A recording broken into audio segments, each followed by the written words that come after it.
sponsored by Investec.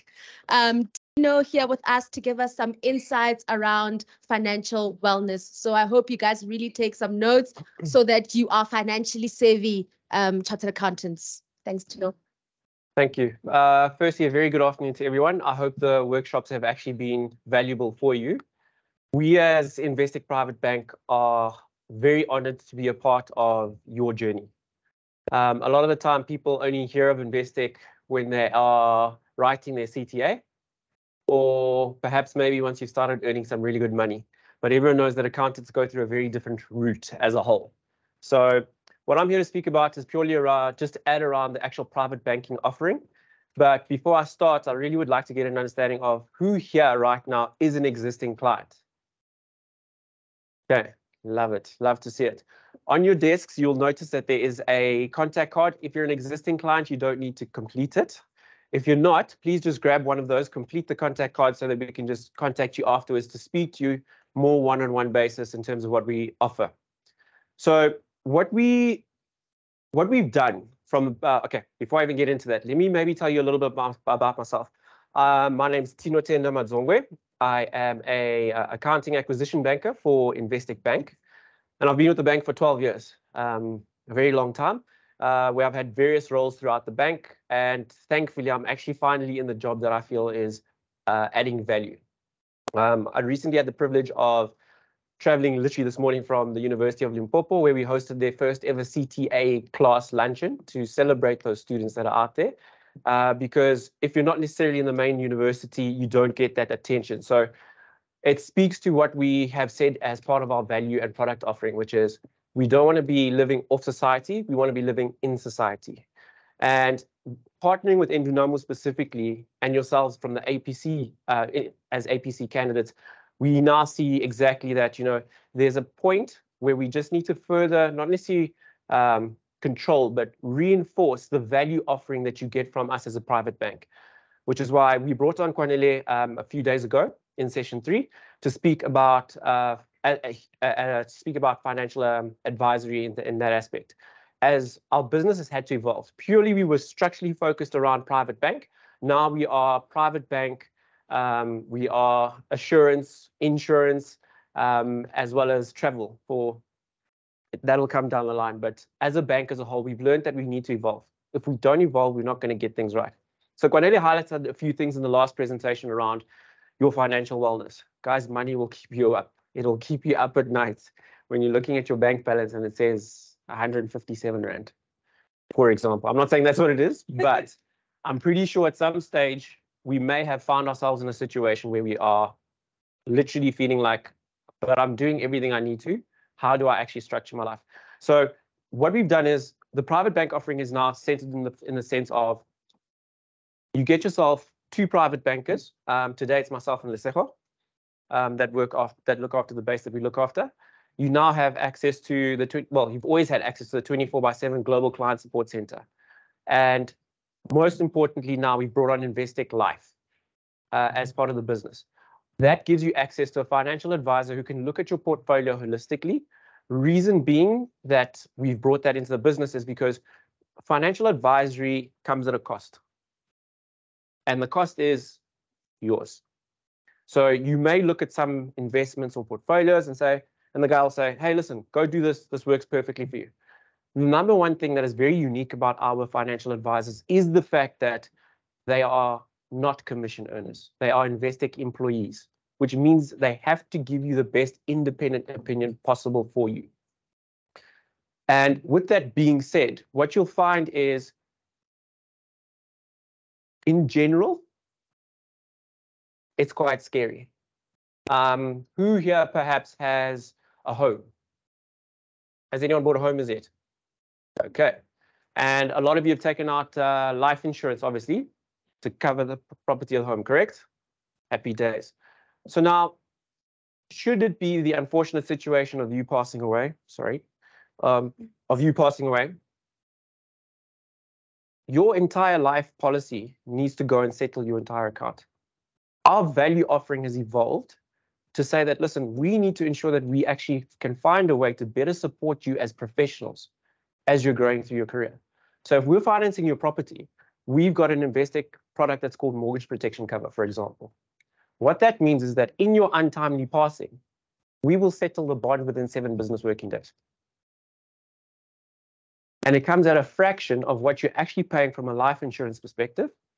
On average, I think the numbers that Cornelia gave me was a 28-year-old who has a home worth 1.2 million is only paying 89 Rand a month for that functionality. And the great thing is, as you pay down the capital amount on your bond, so does that installment decrease. So at least right now, the key thing for you is you're building your legacy and your capital in that regard. Makes sense. Am I resonating with a few people? Yeah. Okay, I've lost anyone. The other aspect of this is also understanding where you are and what's going to change. When you guys successfully pass this APC exam on the 6th of December and your results come out, your earnings potential is going to be incredible. Absolutely incredible and well-deserved. But if you don't have the right basis and acumen in terms of how to structure your life and structure your finances, you're not going to be able to manage that insane jump. So what have we done as Investec? We've now made it a lot more impactful for us to connect with our clients. I urge you, for those that are existing clients, reach out to your banker, have a conversation about where you are currently and where possibly can we partner with you to support you and guide you going forward. Like I said, your private bank is there from a guidance perspective. Cornelia is there from a financial advisory perspective. So your private banker's word isn't always true when it comes to, well, investments. Not necessarily the specialist in that aspect. He is that specialist and it's available to you. The one thing that I'm really grateful for is that we never hide our structured fee. It is clear, it's flat, there's no excess, there's no surprises coming up here and there. It's purely straightforward and clear. And that's why when you look at your sense of what you want to do for yourself within your personal career, your own private personal career, it's a lot more different and it's a lot more real and scary because of the current economy we're in. So what I'd also like to speak about, if possible, is just around the fact of what is it that you are looking to achieve for yourself financially within the next 12 months. Cornelia advised you need at least 3 times your monthly salary as savings, and that's for emergency. It's not so easy, guys. Not even easy for me. However, there are ways that we can structure your actual banking portfolio so that you can actually start putting yourself in a position. It's as simple as setting up a monthly scheduled payment where your salary comes in and you say 500 Rand every month, put it in this account. You know it's there. And you can have it running either over a 3-month period, 6-month period, 12-month period. But at least you know you're building that foundational framework for yourself to grow in that regard. I think what I'd like to do now, if possible, is just actually ask for a lot more questions in terms of what do people actually understand about their own banking and what is it that you wish you could get out of it? Any takers? Do you have any online? Okay. Right, I'll just move on to the next piece. So, oh yes, hi.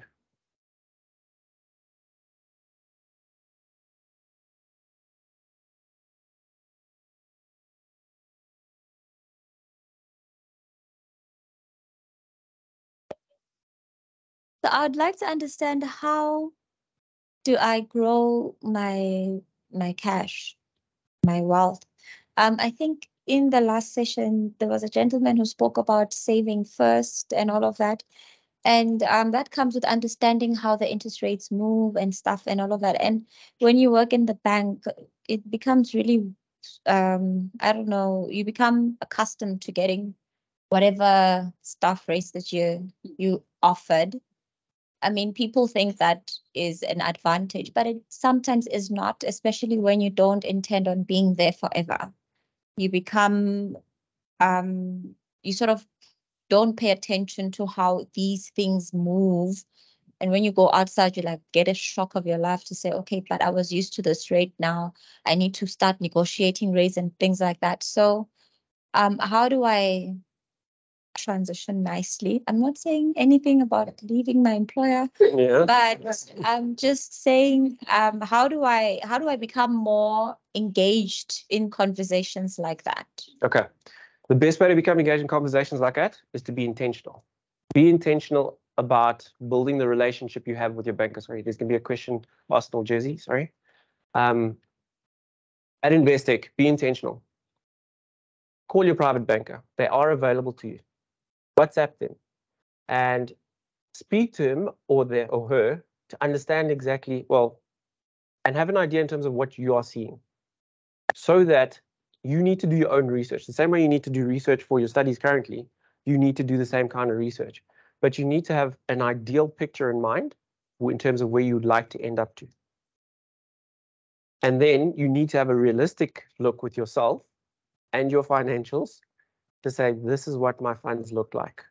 Where can I actually start closing down a little bit here, building a little bit over there? And I think the key important aspect is be patient. A lot of us will be starting from a position of nothing. Some of us will be blessed enough to be able to start with something. If you're starting from nothing, be patient. Understand that when you're looking to build your own savings and investment portfolio, it takes time. A fair reflection would be 3 years. 3 years of you dedicating yourself to say, this is what I'm committing to ensure that my financial positioning is a lot better. Hope it answers your question. Okay, perfect. Question in the back, sir. Yeah, I have a question. Sorry, I just want to ask you with. Sorry, I'm struggling to hear you. Sorry, man. Would investing? How would you? How would you tell the clients that you're looking out to invest with you guys when you see when you read like stuff? It's like recently in the papers they came out and said Standard Chartered got fined a big amount and five of the banks were involved and stuff. So how do you like build trust between the consumer to say, listen, come invest with us. We have your best interests at heart, and all these sort of we're not part of this, or we're not part of this banking industry that with the recent news that came out now that they were involved with changing the foreign exchange rates and robbing the customers or the consumers. Okay, so for those online, the question was around how do we build trust, especially with a lot of the matters that are happening currently in our current economic and climate. And the answer to that is actually very clear and simple. And I don't want to get myself in trouble for this. However, the key thing is we value ourselves on cost, eye, and integrity. And we will obviously enter into business relationships on good faith. Should another party choose to have ill intent and we discover it, we will openly say that, listen, we went into the deal in good faith. However, the way that things turned around was not what we anticipated. And then we'll obviously have a specific statement that speaks to the next course of action going forward from there. I hope that answers your question, sir. My leadership, sorry.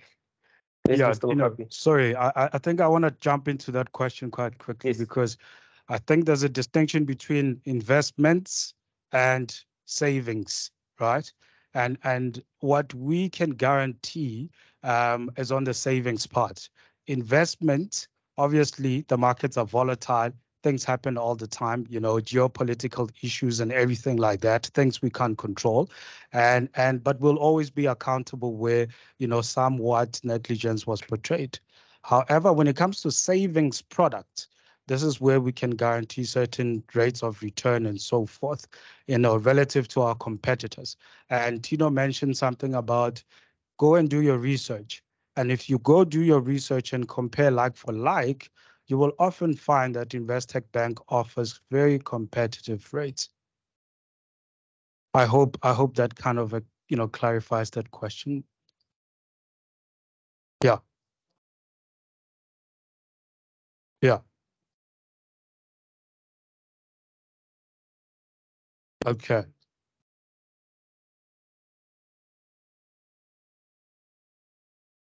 Yes. Of course. Yes, yes. Yeah, Okay. yeah, Sorry. yeah. I hear you. And often different principles also apply when it comes to investment vehicles, ESG and so forth. And they will commit to a certain cost, but also trying to make money or increase your wealth, right? So, yeah. So the gentleman, we would be happy to, no problem. Yeah, for those of you that are here, that is my team leader, Mr. Mokhapi there, backing us up there.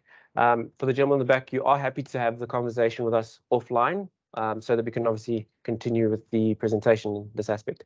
Do we have any questions online? Yes.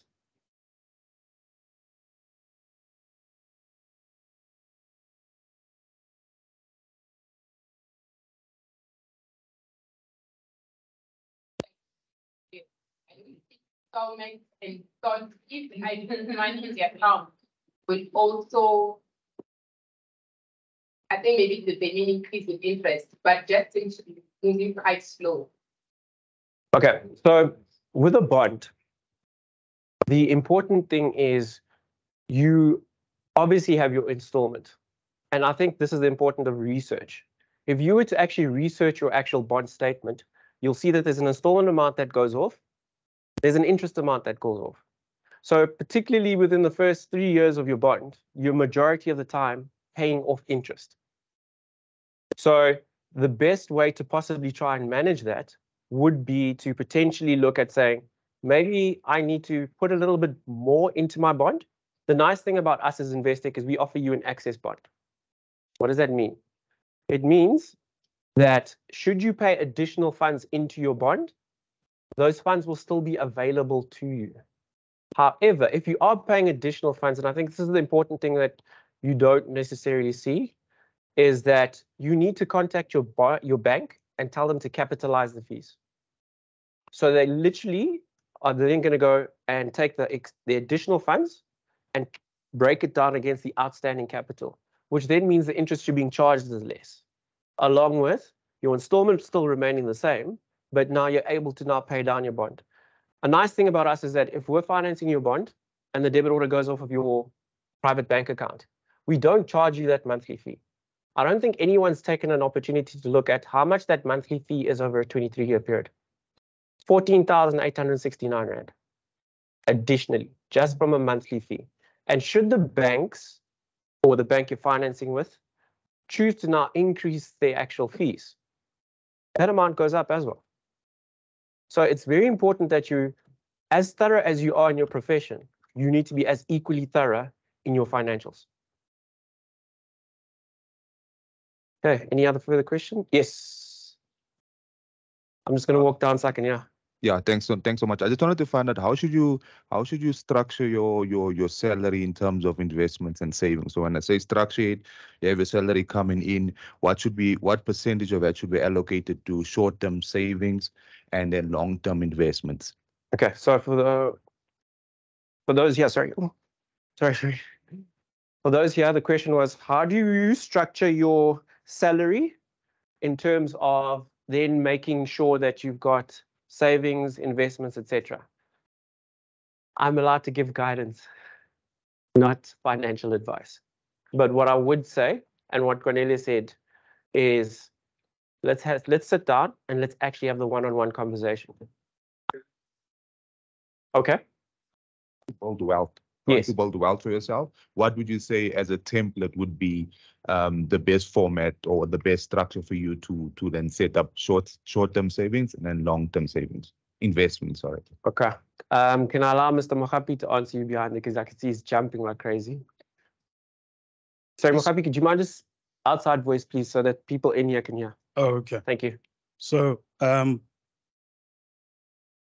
when your salary comes in, financial planners will tell you 20% of your salary must first go into a savings pocket. You ask then long-term, short-term. Short-term is determined by your goals, because you can have a goal of, I want to go on holiday in the next 6 months. So that's a short-term plan. Or I want to save for a rainy day. or I want to save for a deposit on a property or on a car. So that's determined by you. Long-term is determined by what financial goals do you have in the future, right? 3, 5, 10 years. And those products or solutions are then advised by the financial planners or wealth managers, right? Then they'll tell you about collective investment schemes, in the form of unit trusts and stuff like that, those sort of things. But when it comes to planning for your salary, we forget lifestyle. Mm. And lifestyle is an incredible, inhibitor of our future financial goals. Often what I say to my clients is, when that salary comes in, if you don't have the capacity to save, but you must work on settling your debts as soon as possible, right? Because that interest rate is bleeding you, regardless if we gave you a cheap interest rate on a home loan or a car, but still you're paying, very high for it.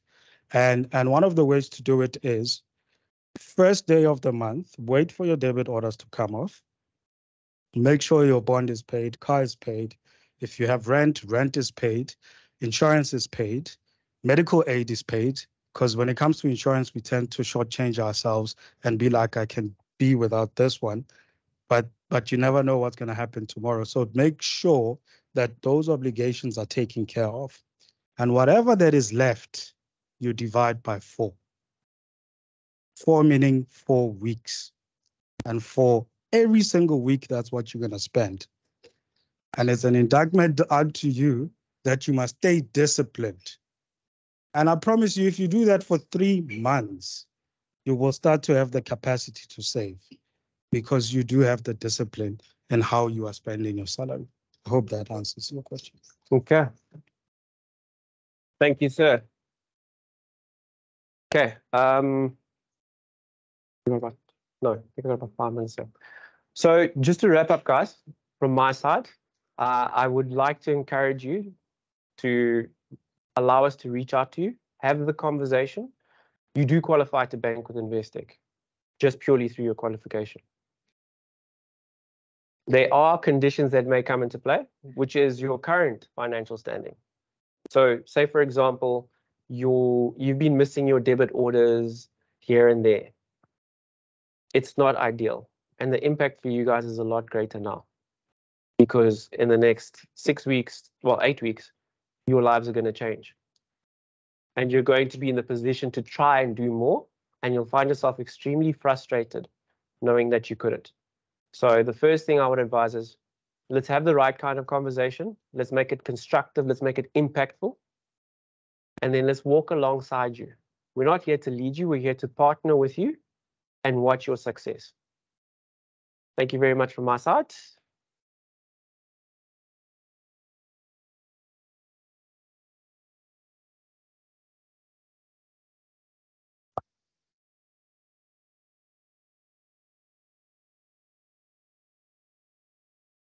Thank you very much, Tino and the team at Investec. I think often as aspiring CAs, we are more focused on, getting through the 4 exams, getting through APC, getting through the work, being technically sound, but we often leave this element of being financially well. And I really thank Investec for this initiative. I think it's important conversations that we should continue having so that we are each, financially savvy in this current economic climate. Moving right along, I've got a lady here that I fear personally because she's my personal dietitian. So I was happy to see that she's coming here. Guys, once you start clocking life after 30, your priorities change. You start eating not to get full, but you start eating to fuel up your body. And I think it's an important element of, going along our individual journeys. So I will call on Jay to come give us, some nuggets of wisdom in terms of how to eat for nutrition.